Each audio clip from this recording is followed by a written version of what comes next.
सब कुछ स्टोर है, बस उसे निकालने की जरूरत है। यहाँ पर जो क्लास होगी हम उसे वर्क करेंगे हमारे अनकॉन्शियस ब्रेन पर, कि हमारे अनकॉन्शियस ब्रेन को हम कैसे एक्टिव करें, कैसे ज्यादा पावरफुल बनाएं, कैसे जो चीज सीखी हमें हम उसका यूटिलाइज कर सकें। और उस पर जैसे जैसे हम आगे बढ़ेंगे, शुरू होगी स्पीच ऑर्गन से, बिल्कुल पागलों की दुनिया होगी। कल से आपको बिल्कुल लगने जा रहा है कि यहाँ पर सब पागल है, सभी पागल है, सबकी तबीयत खराब होगी, सारे लोग अलग तरह से डिस्टर्ब होने जा रहे हैं। लेकिन जैसे जैसे क्लास आगे बढ़ेगी हम उस राउंड में डूबते जाएंगे, और जैसे जैसे डूबते जाए एक समय ऐसा आएगा कि हम पूरे 24 घंटे के लिए 24 घंटे में हम डूब चुके होंगे। मैं यहाँ पर एक ही चीज कहता हूँ कि यार 24 घंटे चाहिए मुझे। सपने भी देखना ना, तो सपने भी दूसरे नहीं चाहिए, मैं चाहिए सपने में, मैं होना चाहिए या फिर इंग्लिश होनी चाहिए। इतना ज्यादा हमें डूबना होगा, और कल से हम उसकी शुरुआत करेंगे। जैसे जैसे आगे बढ़ेंगे फ्री स्पीच ऑर्गन को वर्क करेंगे, जब वहां डूबना अंदर जितनी नॉलेज से बाहर लिया जाए। अगर हम इस क्लास को 3 भागों में बांटे बड़ी मोटे तौर पर, first phase, second phase and third phase, first month, second month और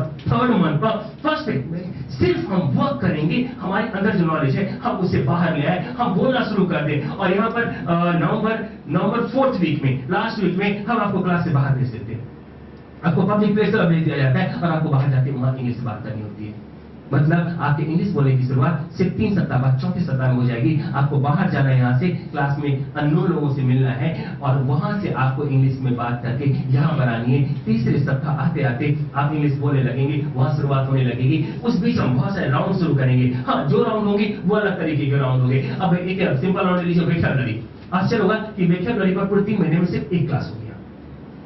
एक भी वेक्याबुलरी पूरे 3 महीने में एक भी वर्ड मैं आपको नहीं सिखाने वाला। पूरे 3 महीने में एक भी वर्ड आपको मैं नहीं सिखाने वाला। सिर्फ एक क्लास होगी। तीसरे सप्ताह का पहला दिन मैं सिर्फ सिस्टम लेकर आऊंगा, और सिस्टम में एक भी शब्द याद नहीं करवाऊंगा। मैं सिर्फ तरीका बतलाऊंगा कि अब तक जो वेक्याबुलरी आप तैयार किया करते थे, आप भूल जाते थे, रटते थे, रट्टा मारते थे। काऊ का मतलब गाय, का मतलब गाय, का मतलब गाय, का मतलब गाय, हम सिर्फ रट्टा मारते थे। लेकिन हम फिर हम जानते भूल जाते हैं। एक ऐसा सिस्टम आपने देखा, आपके दिमाग में कुछ हुआ, न तो लिखने की जरूरत, नहीं रिविजन करने की जरूरत, आपके दिमाग में कुछ हुआ, वो आपकी परमानेंट मेमोरी में आप कभी नहीं भूल सके। Just like a photography memory. आपने वर्ड देखा, कुछ हुआ, जा, देखा, कुछ हुआ, जा, खत्म। आगे सिर्फ एक क्लास, एक भी मैं आपको वर्ड नहीं सिखाने वाला हूं। ऐसा नहीं होगी 10 दिन और 10, 20, 50 वर्ड आपको रटवाता जाऊं। I am not going to do something like that. जो भी हम करेंगे तरीका अलग होगा। एक खास चीज, यहाँ पर जो भी राउंड्स डेवलप किए गए हैं, वो राउंड्स कहीं से सीखे नहीं गए हैं, कहीं से लिया नहीं गया, किसी इंस्टीट्यूट से लिया नहीं गया है, कहीं से सीखा नहीं गया है, बल्कि वो सारे के सारे राउंड्स यहीं पर डेवलप हुए हैं। क्योंकि आपकी जो पोजीशन है कमोबेश, वो पोजीशन मेरी भी थी। आज आप जिस पोजीशन में है, 10 साल पहले मैं भी उसी पोजीशन में था, जहां पर कॉन्फिडेंस और सारी दिक्कतें हुआ करती थी। बहुत सारे लोगों को लगता है कि नहीं, झांसा की उम्र बहुत कम है और इतनी बड़ी क्लासेस है और बड़े माइंड लोग कहते हैं तो विदेश से आए हैं, फॉरेन से सीख कर आए हैं। Reality is nothing like that. Reality ऐसा कुछ भी नहीं है। सच पूछिए तो मैं छत्तीसगढ़ में रहा और छत्तीसगढ़ में ही पढ़ा, और कहीं आप लोगों से आप सब मुझसे कहीं ज्यादा स्मार्ट है, कहीं ज्यादा स्ट्रांग है। एकेडमिक रिजल्ट्स आपके कहीं ज्यादा है। अगर मैं अपने रिजल्ट बतलाऊंगा आपको, आप हैरान हो जाएंगे। 10th से शुरू करते हैं, उससे पहले बतलाने लायक नहीं है, इसलिए 10th से शुरू करते हैं। 10th में मेरा result, I got 3rd division. 10th में आई गॉट 41.2%। मैथमेटिक्स में मुझे आउट ऑफ 150 में 150 नंबर का पेपर, मुझे मिला था 35 मार्क्स, 15 नंबर ग्रेस। इंग्लिश में 4 नंबर का ग्रेस, 17 नंबर नहीं मिले थे मुझे, 30 नंबर मिले थे, 4 नंबर ग्रेस। पता नहीं उस समय अच्छा मूड रहा होगा एग्जामिनर का, 19 नंबर का ग्रेस मिला। आई गॉट पास्ड, मैं पास हो गया। हाँ, ये अलग चीज है कि मुझसे तभी मैं हीरो था उस गाँव का। उस गाँव में सारे लोग कहते वाह तू तो छुरिया की शान है, पास हो गया। और मैंने अपनी जिंदगी की सबसे खुशी से पार्टी दी, जिसमें समोसे जलेबी की। मैं बहुत खुश था उस समय, बहुत सबसे जिंदगी का सबसे खुशी पता जब मैं 10th पास हुआ। सारे लोग कहते तो शान हो, ये हो, वो हो। एनीहाउ मैंने एडमिशन लिया, मैंने मैथ्स लिया। उसके बाद 10th में 3rd डिवीजन मैथ्स में ले देकर पास हुआ था ग्रेस मार्क्स से। फिर भी मैथ्स लिया कि लोगों ने कहा था मैथ्स पढ़ना अच्छा होता है। अगर मैं कहते कि मैथ्स पढ़ने वाले बुद्धिमान होते तो क्या मानने वाला कि मैं बुद्धिमान नहीं हूँ। मैंने कि बुद्धिमान होते तो मैं मैथ्स ही लूंगा। मैंने मैथ्स मिल गया, यहाँ पर शायद 60% ही मैथ्स नहीं मिलता, वहां पर मिल गया, इसलिए कोई पास ही नहीं हुआ था, पूरी ब्रांच खाली थी, इसलिए मैं अकेला था, मुझे एडमिशन मिल गया। मैं सोच रहा बड़ा हीरो हूँ, मैं तो पास हो गया, अल्टीमेटली कुछ बात है मुझे। लेकिन जैसे ही 12th के बाद मैं कॉलेज के लिए राजनांदगांव आया, राजनांदगांव से मेरी कॉलेजिंग हुई, मुझे एहसास हुआ कि मेरी औकात क्या है। मुझे पता चला कि मैं कुछ भी नहीं हूँ, सब कुछ बेकार है। जो अपने आप को हीरो समझता था मैं, यहाँ पर 0 हूँ। यहाँ पर 80 और 90% वाले भी ऐसे घूम रहे हैं, तो मुझे 41% वाले को कौन देखने वाला है।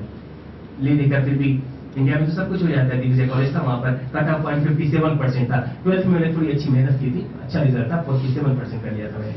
तो 58% कट ऑफ पॉइंट था दिग्विजय कॉलेज में, कुछ अंदर से कुछ हुआ और मैं पहुंच गया वहां पर। 58% कट ऑफ पॉइंट, मेरा 47%, 11% का डिफरेंस रहा। बीएससी था, उसके बाद मैंने वर्क किया और 3 साल बाद वहां पर लगभग 600 स्टूडेंट थे। 3 साल बाद जब हमारा फाइनल रिजल्ट हुआ बीएससी का, I was the second rank on the whole college in the district. I was got the distinction on the geology subject as well as mathematics. एक शख्स जो मैथमेटिक्स में ये कंडीशन थी, फिर वही शख्स पूरे डिस्ट्रिक्ट में टॉप करता है। दैट्स मीन्स सिंपली उस समय लगे चलो मैथ्स मैंने कर लिया। अब इंग्लिश मेरी अंदाज इंग्लिश पर, लैंग्वेज पर मेरी कमांड का अंदाजा लगा सकते हैं। जब मैं कॉलेज के लिए राजनांदगांव में था तो मैं सिर्फ 2 लैंग्वेज बोला करता था। फर्स्ट छत्तीसगढ़ी, घर से बाहर सबसे छत्तीसगढ़ी, घर में पेरेंट्स से मैथिली, मेरी मदर लैंग्वेज मैथिली है तो मैंने पेरेंट्स से मैथिली बोला करता था, और घर के बाहर छत्तीसगढ़ी। कॉलेज में फिर कॉलेज के बाद मैंने सीखा कि हिंदी कैसे बोली जाती है। वो मेरी हैसियत थी, वो मेरी लेवल था मेरा कि उसमें क्या पोजीशन। बहुत दूर नहीं, जब रायपुर में आया था 10 साल पहले, तो उस समय मेरी पोजीशन क्या थी, किसी से हाथ मिलाना होता तो मैं लंबी पॉकेट बैगी तरह के ड्रेस पहना करता था। उसमें किसी हाथ मिलाना होता तो मैं जेब में हाथ रखता, कोई दिख जाए तो थोड़ा सी बढ़ाता, क्योंकि अगर हाथ बढ़ा तो ना मिला तो बेइज्जती हो जाएगी, इसलिए हाथ यहाँ पर थोड़ा सा निकाला, नहीं देखा फिर से। वो लेवल था मेरे कॉन्फिडेंस का। और अगर मैं सीख सकता हूं, आई डोंट बिलीव कि हम में से कोई शख्स होगा जो ना सीख सके। हाँ, सीखने के लिए जरूरी है कि 3 चीजें हमारे पास होनी चाहिए। 3 चीजें अगर आपके पास है तो आप बेशक इसे सीखा जा सकता है, आसानी से किया जा सकता है। Number 1, first thing, time. मैं अगर आप ज्वाइन करना चाहते हैं, मैं ये नहीं कहूंगा कि अगले 3 महीनों तक मुझे 2 घंटे दीजिए, मुझे जिंदगी के 3 महीने चाहिए। आपकी जिंदगी के 3 महीने मुझे दे दीजिए। अगर आप जिंदगी के 3 महीने दे सकते हैं, तभी ये क्लास आपके लिए बेनिफिशियल है।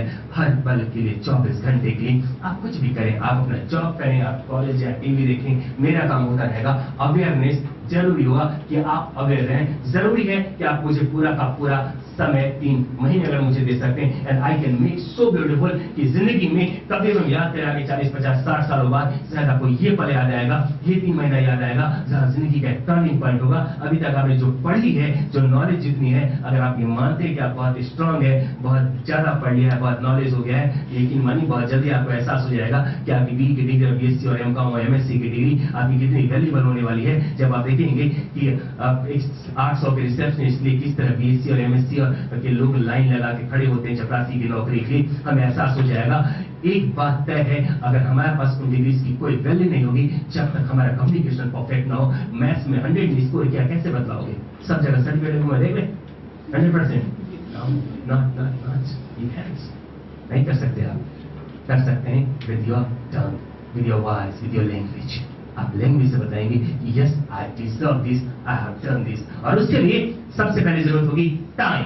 दूसरा, कल मैम ने कहा था दीवानगी, पागलपन, प्यार, लव, पागलपन चाहिए, बिल्कुल सचमुच पागलपन। और इस क्लास के लिए जो सचमुच पागलपन चाहिए, क्योंकि मैं पागलपन में उतरूंगा फिर आपको भी उतार के ले जाऊंगा।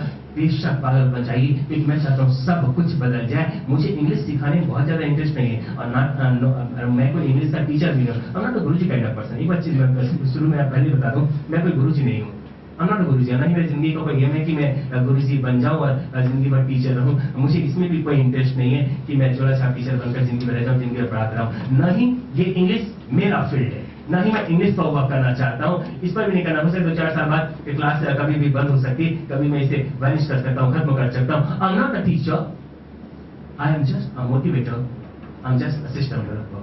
मैं सिर्फ एक मोटिवेटर हूँ और एक सिस्टम डेवलपर हूँ। मैं सिस्टम डेवलप करता हूँ, उसको फॉलो करने के लिए मोटिवेट करता हूँ। मेरा रियल वर्क है सक्सेस पर वर्क करना। मैं यहाँ पर सक्सेस पर वर्क करूंगा। मैं इस बात पर वर्क नहीं करूंगा कि आपको इंग्लिश अब सीख जाए। मैं इस बात पर वर्क करूंगा तो आपको सीखने का, जीतने का तरीका सीख जाए। अगर आप उसे इंग्लिश सीख सकते हैं, इसका मतलब होगा लाइफ में दूसरे टारगेट भी अटेन किए जा सकते हैं। अगर हम ये माने कि इंग्लिश ही सब कुछ है, हम बहुत गलत है। सचमुच ऐसी कंडीशन नहीं है। और इसका एहसास आपको छत्तीसगढ़ में लगता है इंग्लिश बड़ी हाई फाई चीज है। जरा बाहर निकल जाइए, साउथ इंडिया चले जाए, खजुराहो चले जाए, सर बहुत घूमे होंगे, आप उधर चले जाए, आपको पता चलेगा कि एक रिक्शा वाला भी इंग्लिश बोलता है, लेकिन उसकी औकात अभी भी रिक्शे वाले की ही है।